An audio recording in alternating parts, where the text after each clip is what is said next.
Within the studios of major producers and some of today's top rappers sits a mysterious blue box. While most will never have any idea what this is, any recording engineer or producer will instantly recognize it as the tubetech CL1B. By far the most used and most legendary compressor in rap. In today's video, I'm going to be going over why this piece of gear has solidified itself within the vocal chain of so many prominent rappers, as well as the features that make it the go-to choice for any recording engineer. While the CL1B is super versatile, it's most often used as the third element in the vocal chain. Most notably, the CL1B is the final element within the legendary C800 1073 to CL1B combination. C800, Neve, CL1B, GML. The Sony C800, the tubetech CL1B, and the Neve 1081 or 1073. Yeah, 1081's a little brighter. But it's not just the fact that it's blue that makes it the go-to choice for many engineers.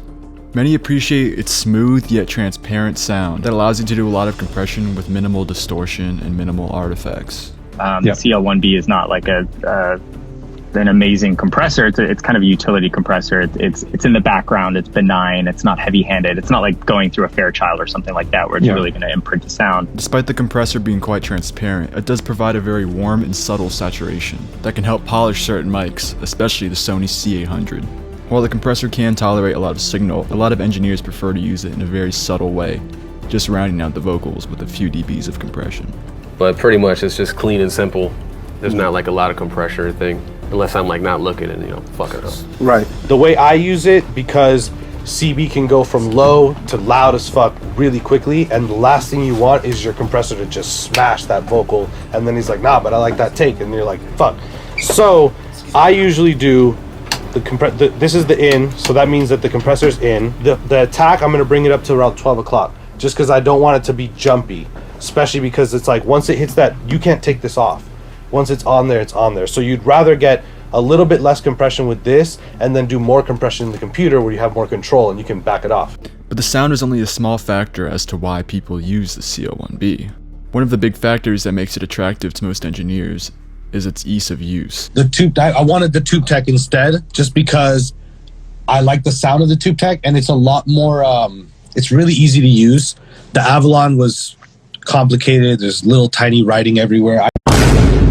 I need something that, like, when I look at this CL1B from a distance, I can see everything, and it sounds fire.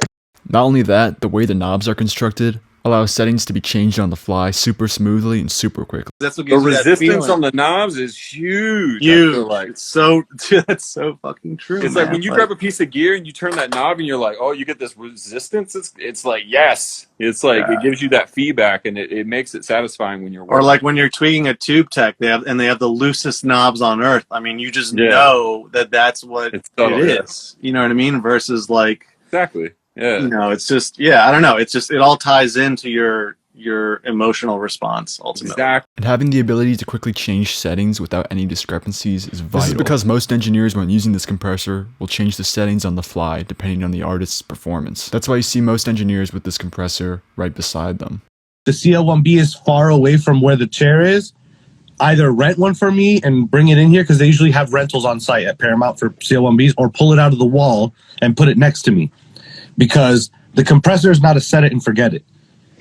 It's a constant thing. As I'm recording, I'm cutting down the gain. I'm moving the threshold a little bit. Like as he's reaching these higher notes and then he's coming back down to low, I'm gaining him up a little bit. So it's a constant thing. So I need both things next to me. I hope you can see now why the CL1B has become one of the most popular tracking compressors. And because of this, it, like the Sony C800G, has heavily increased in value. Because the CL1B is like a Rolex. You can't even get those things. You know what I mean? Like I have a CL1B right now that I paid $3,100 for. I could probably sell it for $5,000.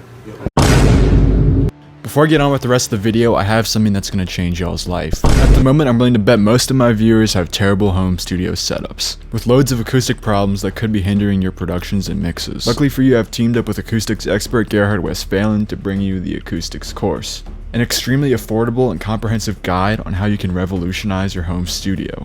In this course, you'll learn how to take any environment and acoustically treat it, from measuring your room for problems, to building cost-effective acoustic panels. It's all covered in this comprehensive program. If you want more information, hit the link in the description below, where I'll send you a free studio design checklist, monitor placement guide, and acoustic treatment building plans. If you want to check out the full course, head to www.georgecmusic.com. On this one, I know on the lead vocal, I ended up using a tubetech CO1B.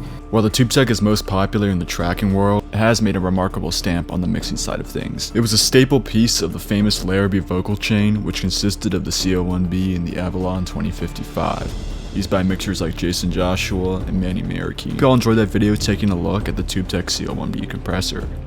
If you want more information like this and want more videos like this, please don't forget to like and subscribe. Anyways, I'll see y'all later.